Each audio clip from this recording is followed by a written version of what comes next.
All right, can you hear me? Hello. All right, my name is Ron Sharp, and I'm a jack of all trades. However, I am also a director of photography. Started out in high school, and ended up going to work for a couple of camera stores. Went from camera stores to work for Nikon cameras, Torrance.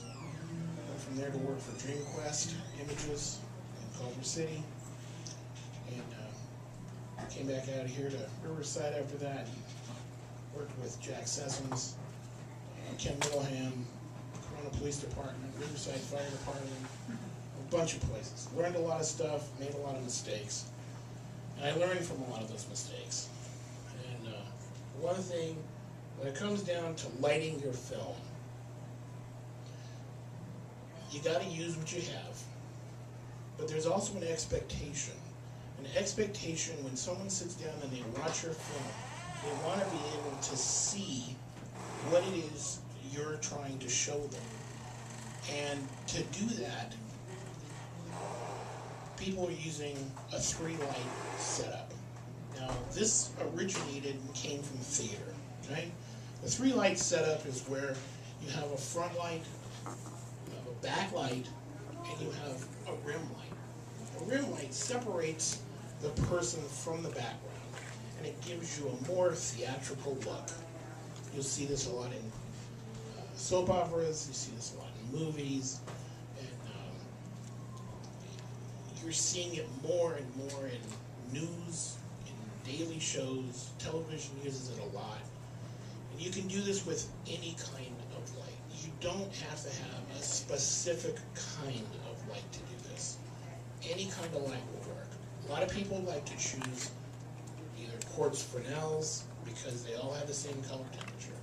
You can use, now color temperature is, every light has its own color, okay? Sometimes they have what they call tungsten, and they have daylight, okay?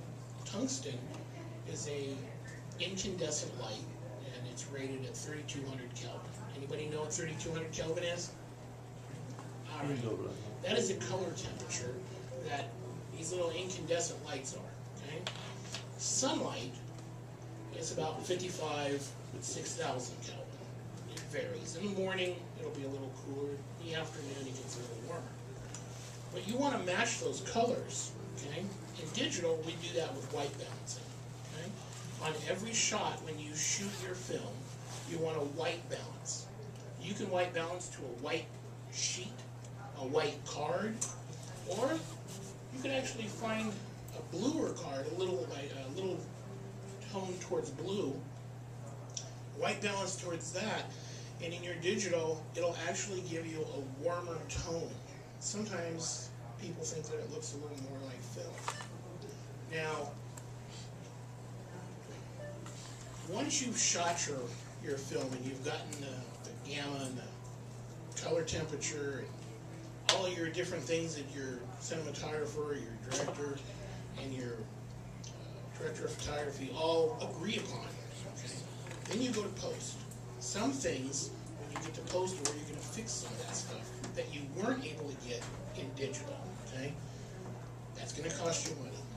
So if you're shooting and you have a subject that's backlit and you don't have any front light on him, okay? He's going to be in shadow. That's going to have to get either reshot or fixed in post. And that's going to cost more money. So your DP should be able to fix that at the time of shooting and save you all that money. Now, when it comes to choosing a DP, it's nice to have somebody who has some equipment and a camera. And the more equipment he has, the more shots you're going to be able to get. Dollies, crane shots, all of these things add to the production value of your picture. Okay? If you ever hope to sell your motion picture, your video, or your idea, the production quality is going to up the price. And that's what you want to do. You want to make money, right? So the better the production value, the more money you're going to get. The more tools that the cinematographer has, the better the production quality if he knows how to use them. Okay? Now, as a cinematographer, when you go in, you get the job, you got to look at, A, what is the story calling for? What does the director want? Okay? And as a cinematographer, that's what you're going to give them. What you have as far as your experience, what tools you have available to you, the lights you have available, those all come into play for giving the director and the story and the location what they have to work with. When you go outside and you're going to be shooting outside on the set or on the location, there's some things to consider. One is the sun. You put the sun in front of the subject or in back of the subject. Okay? You put it on to the side.